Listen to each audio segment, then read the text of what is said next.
अस्सलाम वालेकुम स्टूडेंट्स। आज का जो हमारा टॉपिक है वो है एनर्जी ऑफ रिवॉल्विंग इलेक्ट्रॉन। जैसे कि हमने प्रीवियस लेक्चर में भी एनर्जी ऑफ रिवॉल्विंग इलेक्ट्रॉन को डिस्कस किया था, तो स्टूडेंट्स हम ने उसमें जो है एनर्जी ऑफ nth ऑर्बिट जो है वो वहाँ तक हमने कैलकुलेट किया था। तो हमने डिस्कस किया था कि नेक्स्ट लेक्चर में जो है हम जो है एनर्जी ऑफ nth ऑर्बिट यानी कि फर्स्ट ऑर्बिट, सेकंड ऑर्बिट, सारी ऑर्बिट्स में एनर्जी भी फाइंड आउट करेंगे। उसके अलावा जो है हमने एनर्जी उसमें प्रीवियस लेक्चर में हमने एनर्जी कैलकुलेट की थी इन जूल्स पर एटम।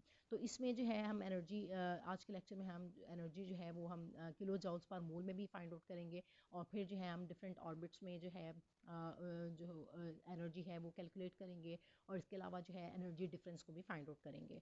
तो स्टूडेंट्स यहाँ से हम स्टार्ट लेते हैं इस लेक्चर के। The energy of revolving electron में क्या है, the value of energy obtained for the electron is in joules per atom. ये जो कि मैंने अभी बताया कि प्रीवियस लेक्चर में हमने डिस्कस किया था वो जूल्स पर एटम में थी, ठीक है। So if this quantity is multiplied by the Avogadro's number and divided by 1000, the value of En will become। तो जैसे कि प्रीवियस लेक्चर में आपको यहाँ पर मेंशन कर देती हूँ जहाँ से हमने फर्दर आगे डिस्कस करना था। तो ये स्टूडेंट्स आपके पास फाइनल एनर्जी निकली थी इन जूल्स पर एटम, ठीक है। ये energy En is equals to -2.178 into 10⁻18 1/n² और जूल्स में, ठीक है। सो अब हमने इसी को फर्दर जो है हम डिस्कस कर रहे हैं, इसी एनर्जी को जो कि जूल्स पर एटम में थी, और इसको आपने जो है क्वांटिटी को अगर आप मल्टीप्लाई करें एवोगैड्रोस नंबर से और डिवाइड करें 1000 से, तो फिर आपके पास जो एनर्जी आएगी वो क्या होगी, किलो जूल्स पर मोल में होगी। सो En इज इक्वल्स टू, आपने क्या किया, ये वैल्यू जो है इसको माइनस तो एज इट इज़ सिंबल में था, पहले इक्वेशन में था। सो आपने मल्टीप्लाई किया एवोगैड्रोस नंबर से जो कि किसके इक्विवेलेंट है 6.02 इंटू 10⁻23, और मल्टीप्लाई बाय 2.18, वही एज इट इज़ आपने जो कॉन्स्टेंट्स की वैल्यू थी वो आपने यहाँ पर लिख दी 2.18 इंटू 10⁻18, और डिवाइड किया आपने 1000 से, क्योंकि किलोज़ में कन्वर्ट करनी है एनर्जी। सो किलो में कन्वर्ट करने के लिए हमने इसको 1000 से डिवाइड कर दिया, और बाकी आपने डिवाइड मल्टीप्लाई किया 1/n² से, और ये आपके पास यूनिट क्या आ गई है, किलो जूल्स पर मोल आ गई है। सो En दैट इज़ एनर्जी, और आपने जब इन सारी कांस्टेंट वैल्यूज़ को मल्टीप्लाई किया तो आपके पास जो है वो क्या आ रही है वैल्यू, -1313.315 डिवाइडेड बाय ये n² और किलो जूल्स पर मोल। तो ये आपके पास जो है एनर्जी का एक्सप्रेशन आया है, एनर्जी ऑफ nth ऑर्बिट, ठीक है, इन किलो जूल्स पर मोल, जो कि लास्ट लेक्चर में हमने जो है वो हमने जूल्स पर एटम देखी थी। तो इसमें जो है हमने किलो जूल्स पर मोल के लिहाज से हमने जो है एनर्जी को फाइंड आउट किया है इन nth ऑर्बिट। तो नेक्स्ट हमने डिस्कस करना था कि nth ऑर्बिट में, यानी कि हमारे पास फर्स्ट ऑर्बिट है, सेकंड है, थर्ड है, फोर्थ है, फिफ्थ ऑर्बिट है, तो उसमें जो है एनर्जी ऑफ रिवॉल्विंग इलेक्ट्रॉन उससे एसोसिएटेड जो होगी वो एनर्जी क्या होगी, तो इसको हम फाइंड आउट करते हैं students. So the energy of revolving electron that is associated with first, second, third, fourth and fifth orbit of hydrogen atom is given as. तो आपने क्या करना है कि इस En की जगह आप फर्स्ट अगर ऑर्बिट है तो आपने E1 लिख दिया, अगर सेकंड ऑर्बिट है तो E2 लिख दिया, थर्ड ऑर्बिट है तो E3 लिख दिया, इसी तरह आपने E4 एंड E5 लिखना है। तो फर्स्ट ऑर्बिट है तो इसकी एनर्जी आपने कैसे कैलकुलेट की कि -1313.315 डिवाइडेड बाय n² की जगह आपने क्या कर दिया, फर्स्ट ऑर्बिट है तो n की वैल्यू क्या है यहाँ पर मैं मेंशन कर देती हूँ, n इज इक्वल टू 1। तो इस n की जगह आपने 1 पुट किया, इसी तरह यहाँ पर भी n की जगह आपने क्या पुट किया है, 1 पुट किया, 1² इज इक्वल टू 1 ही होगा, तो ये आपके पास एनर्जी एज इट इज़ आ जाएगी, that is 1313.315 kilo joules per मोल। इसी तरह आपने सेकंड ऑर्बिट की एनर्जी फाइंड आउट करनी है, तो इसमें n की वैल्यू क्या होगी, 2 होगी। सो E2 इज इक्वल टू, इसी तरह आपने ये वैल्यू पुट की और डिवाइडेड बाय 2² किया, -1313.315 डिवाइडेड बाय 2²। तो ये आप जब वैल्यू कैलकुलेट करेंगे स्टूडेंट्स, तो ये आपके पास वैल्यू आएगी, that is -328.32 kilo joules per mole, that is -328.32 kilo joules per mole. और फिर इसी तरह आपने थर्ड ऑर्बिट के लिए करनी है एनर्जी, जो आप फाइंड आउट करेंगे तो आपने nth ऑर्बिट जो होगी वो आपके पास थर्ड होगी, तो n की वैल्यू क्या होगी, 3 होगी। So E3 is equal to 1313.315 minus साथ में लाजमी लगाना है 1313.315, और मैंने बताया है कि माइनस साइन क्या इंडिकेट करता है कि पोटेंशियल एनर्जी की वैल्यू क्या हो रही थी, डिक्रीज करती थी। सो डिवाइडेड बाय 3² आपने मेंशन किया, तो 3² जो है दैट इज जब आप इसको कैलकुलेट करेंगे तो आपके पास वैल्यू आ रही है -145.92 किलो जूल्स पर मोल। तो ये हमने थर्ड ऑर्बिट तक हमने फाइंड आउट की एनर्जी। अब हम इसी तरह फोर्थ और फिफ्थ ऑर्बिट की भी एनर्जी फाइंड आउट कर लेते हैं। तो तो ये स्टूडेंट्स आपके पास जो है E4 है, दैट इज़ फोर्थ ऑर्बिट की एनर्जी है। तो आपने इसके लिए क्या किया है कि n इज इक्वल्स टू 4, यानी कि फोर्थ ऑर्बिट है तो n की वैल्यू क्या होगी, 4 होगी। So it would be equals to -1313.315 divide by 4 square. तो ये आपके पास वैल्यू आएगी -82.08 किलो जॉल्स पर मोल। इसको आपने कैलकुलेटर के थ्रू कैलकुलेट भी करके देखनी है, ठीक है। नेक्स्ट जो है E5 है, तो इसमें n की वैल्यू क्या होगी, n की वैल्यू जो होगी वो 5 होगी। So E5 is equals to 1313.315 divide by 5 square, ठीक है। तो is equals to -52.53 kilo joules per mole. ये तो आपको अच्छे से मैंने बता दिया ना कि यहाँ पर 4 स्क्वायर क्यों किया, कि n स्क्वायर था तो यहाँ पर n की वैल्यू हमने 4 लिया तो इसीलिए 4 स्क्वायर किया। इसी तरह यहाँ पर भी 5 स्क्वायर किया, ठीक है। तो अब नेक्स्ट है इन्फिनिटी। अगर आपने इन्फिनिटी पे देखनी है कि एनर्जी जो है वो क्या होगी, तो मैंने आपको कहा था कि एनर्जी जो है इन्फिनिटी पे पोटेंशियल एनर्जी की वैल्यू 0 होती है। तो इसको भी मैं यहाँ पर इक्वेशन के थ्रू आपको जो है वो बता देती हूँ कि यहाँ पर n जो होगा वो क्या होगा, इन्फिनिटी होगा, ठीक है। तो यहाँ पर इसी तरह आपने यहाँ पर इन्फिनिटी लिख दिया, is equal to -1313.315 divided by infinity square कर दिया, ठीक है। अब इन्फिनिटी स्केयर जब आप करते हैं तो कोई भी चीज़ जब आप डिवाइडेड बाई इन्फिनिटी करते हैं तो वो सारी क्या हो जाती है, ज़ीरो हो जाती है वैल्यू, ठीक है। सो ये ज़ीरो होगी किलो जॉल्स पर मोल। तो इस तरह से आपने फाइंड आउट कर लिया कि जो एनर्जी है, पोटेंशियल एनर्जी एट इन्फिनिटी जो है वो क्या हो जाएगी, energy at infinity that will be equals to 0, ठीक है। सो आप कह सकते हैं कि electron is free from the nucleus. उस वक्त जो है वो न्यूक्लियस से कोई भी उसकी इलेक्ट्रोस्टैटिक अट्रैक्शन नहीं होगी। सो इसी वजह से वो फ्री फ्रॉम द न्यूक्लियस है और उसके इसलिए उसके जो एनर्जी होगी वो क्या होगी, ज़ीरो होगी, ठीक है, ज़ीरो।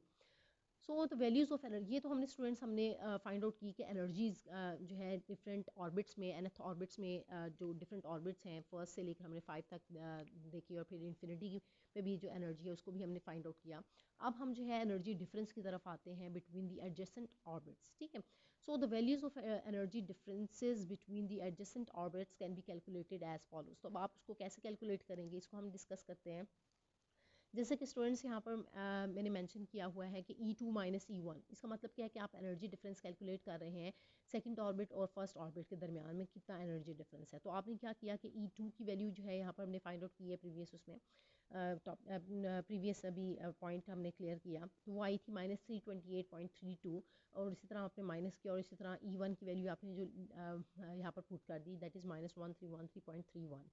तो ये आपने लिख ली, ठीक है। जब आपने इसका एनर्जी डिफरेंस लिया तो ये आपके पास आ जाएगा that is 984.99 kilo joules per मोल। इसी तरह आपने थर्ड और सेकंड ऑर्बिट का एनर्जी डिफरेंस फाइंड आउट किया, इसी तरह आपने 4 और 3 का डिफरेंस फाइंड आउट किया।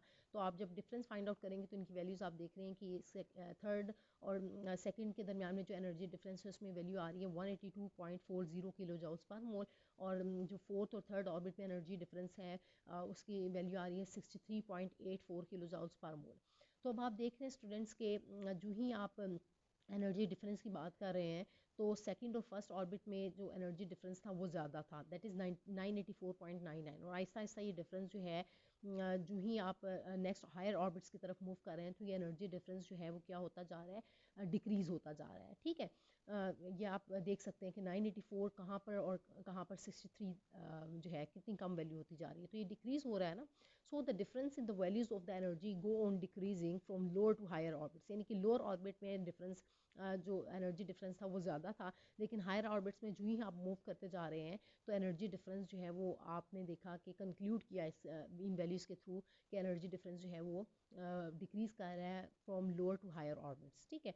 नेक्स्ट हमने इसको एक्सप्रेशन को इस तरह से भी लिख लिया कि E2 माइनस E1 को जो एनर्जी डिफरेंस है वो ग्रेटर है as compare to E3 minus E2, और उसका एनर्जी डिफरेंस ग्रेटर है as compare to E4 minus E3। इसी तरह नेक्स्ट हायर ऑर्बिट्स जो होंगी उनका भी इसी तरह एनर्जी डिफरेंस जो है वो आहिस्ता आहिस्ता क्या होता जाएगा, फर्दर डिक्रीज़ करता जाएगा।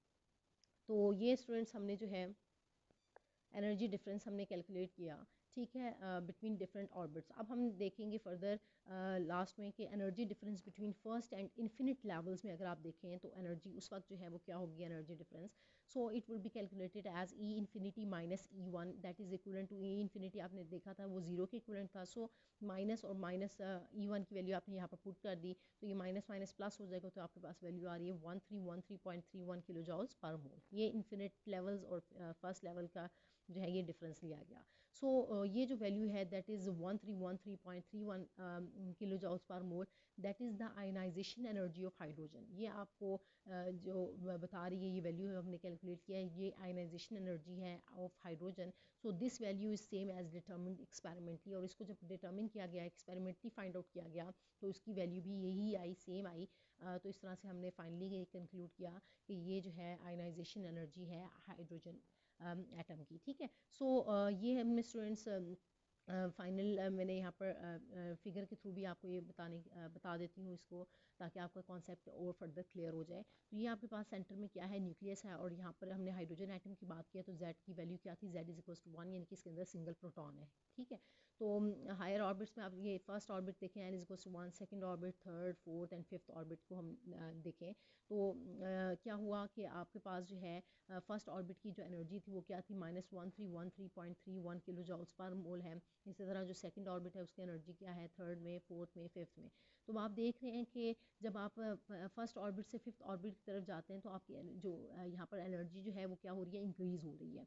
अब देखिए नेगेटिव साइन आपको बताता है कि ये नेगेटिव साइन जो है, जितनी नेगेटिव साइन में जितनी छोटी वैल्यू है, एनर्जी इंक्रीज़ कर रही है यहाँ पर। तो अगर लेकिन आप देखें वैल्यू को तो 1313 आपके पास बड़ी वैल्यू है, लेकिन 52 तो कम वैल्यू है।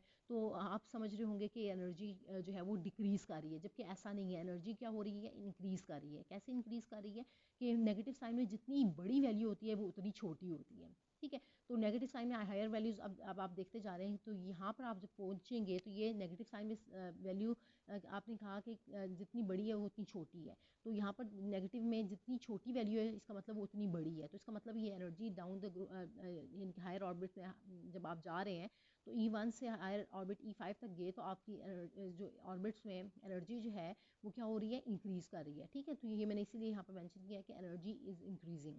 तो ये तो हमने एनर्जी को देखा सेपरेटली। अगर आप एनर्जी को देखें तो एनर्जी इंक्रीज़ कर रही है, लेकिन अगर आप एनर्जी डिफरेंस को देखें, ठीक है, between lower orbits to higher orbits में अगर आप देखें एनर्जी डिफरेंस, तो उस वक्त जो एनर्जी डिफरेंस की बात अगर हम करें तो एनर्जी डिफरेंस जो है वो क्या हो रहा है, डिक्रीज़ कर रहा है।